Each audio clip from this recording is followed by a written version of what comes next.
Alright guys, we got our plate made. My glue sort of drawn on elements are dry now. I don't know if you guys can see them in the light in here at all, but pretty cool. So my image is vertical, and what I want to do, and this is going to help me out when I print, is I want to create like a jig for registration. So registration, when I say that word, I don't mean like you're going to go to Disneyland and you got to get registered at the hotel to get your room and all that stuff. In printmaking, it's a way to talk about how the paper is lined up to the block. So I found this piece of chipboard that happens to be the same size as my paper.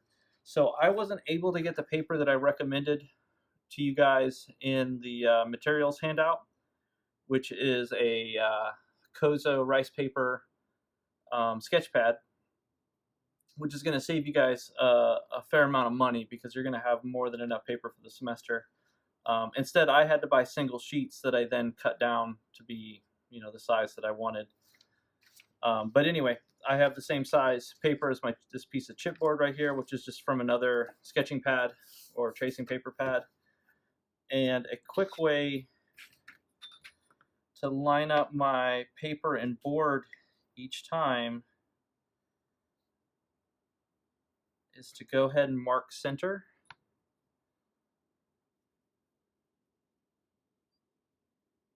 On here.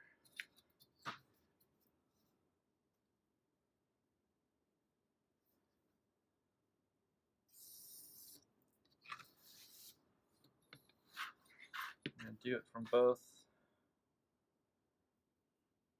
vertical and horizontal edges.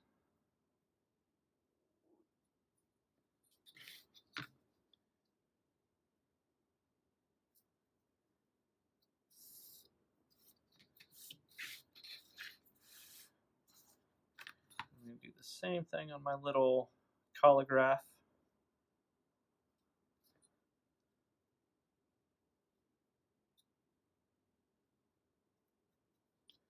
And that way I can just line that up. And so what I want, because it's a vertical image, is that I want the sides of my, the borders of my paper to be the same size as the top, which should be smaller than the bottom border. So I want the bottom border to be a little bit bigger because that gives me room for my signature either up against the image or at the very bottom of the paper, but it also creates a visual balance.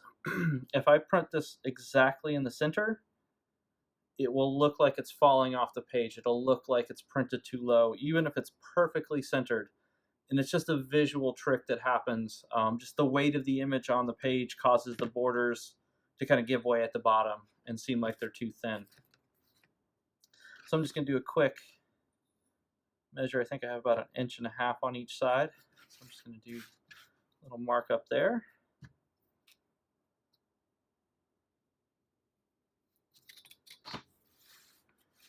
And that tells me where the top of my board should be. I've got these center marks on my Collograph plate. Tell me where my left and right edges should be. So it's centered. And then I'm just going to trace that. And voila! That tells me where to put my board when I'm printing. And then the edge of my chipboard sheet tells me where I need to lay my paper. And that way when I go to print, I'm going to place the plate in the same place every time, and I'm going to place the paper in the same place every time. So from print to print, they're all going to be registered the same. So that's that being made. So to print, I want to set up a printing station. I'm going to use some wax paper because when I'm rolling the ink onto my Collograph plate, it's probably going to go off the edges. And it's just easier for cleanup to have something underneath. So I'm just going to use some painter's tape to kind of hold that down.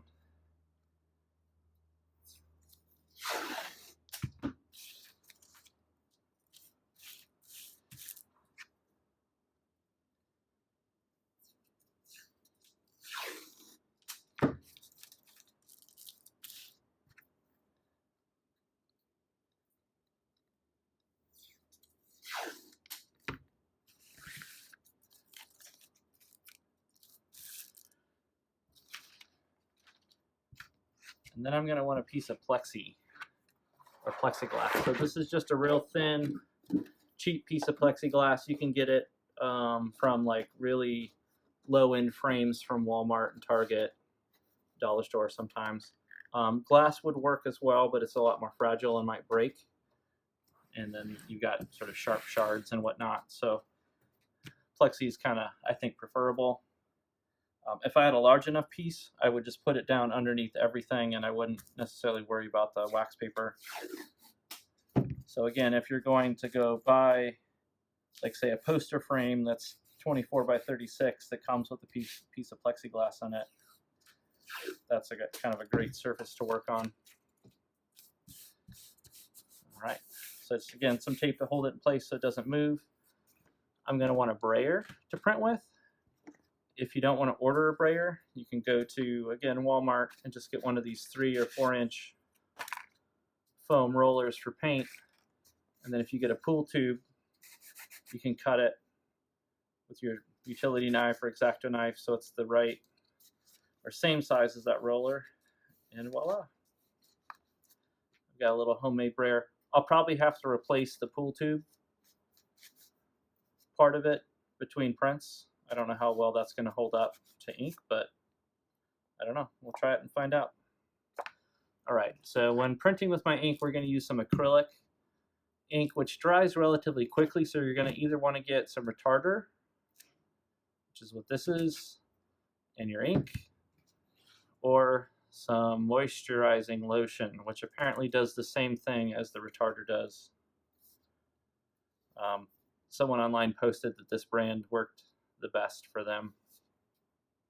Okay, so I'm going to try it with the retarder this time, and then when I do one of my other demos, I'll try it with the hand lotion to see if it works.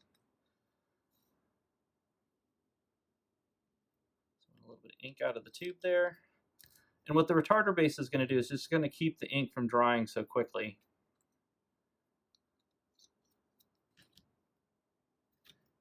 One little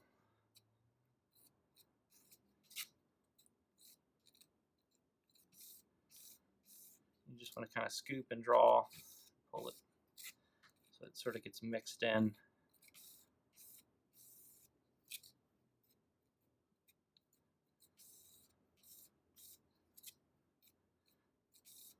So you want to make a little bit of ink at a time because you don't want it just sitting out and drying while you're printing.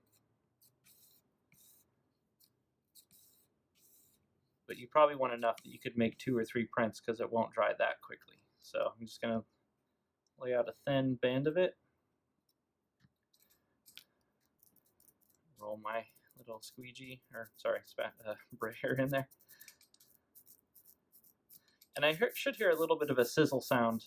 I don't know how much of that's going to get picked up on my cell phone camera mic, but it should be sort of a sound as opposed to no sound at all,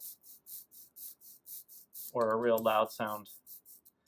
All right, so I got my brayer, and you can see that's why I want plexi, because I want to protect, my working surface. Say you're working on a desk or a table at home.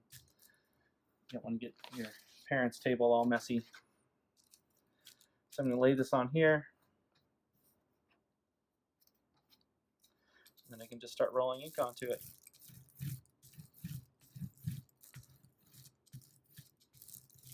And I like to sort of spin the block each time I recharge the brayer so that I'm evenly distributing the ink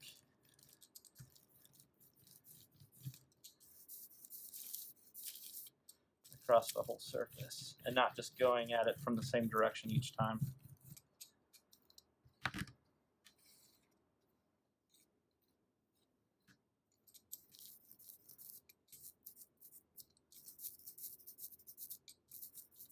And if you take this course, or another course in printmaking in the lab at face-to-face, we use oil-based inks, which have a much longer life before they dry.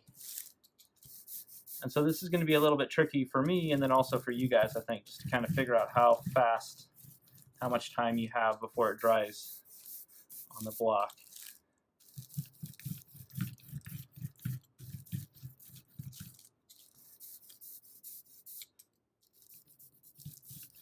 So I'm not applying a bunch of pressure with the brayer, but I am being kind of like firm, you know, resting the weight of my hand and my arm or my forearm on it.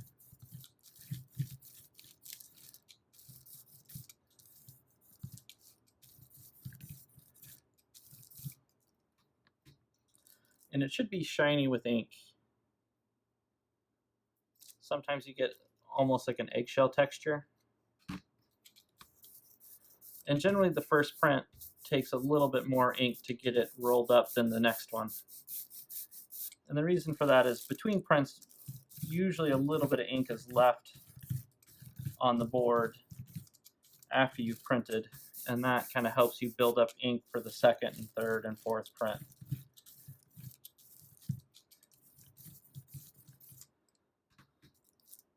All right.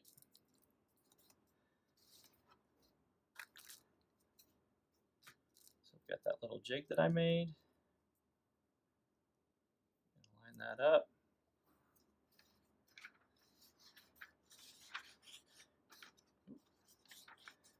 Line my paper up to the edge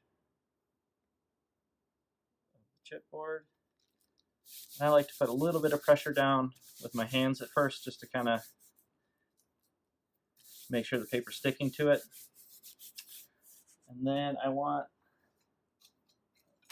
a wooden spoon, or you can get like a plastic rice spoon, or you can buy a Baron. I honestly don't find the Barons work all that great because they're a little bit padded, so it's much harder to get pressure to get a good impression. So I'm just going to use the spoon, and I should see the image kind of come through the paper, because again, we're using this really thin kozo, sort of Japanese rice paper. It's generally really absorbent and surprisingly strong for how thin it is.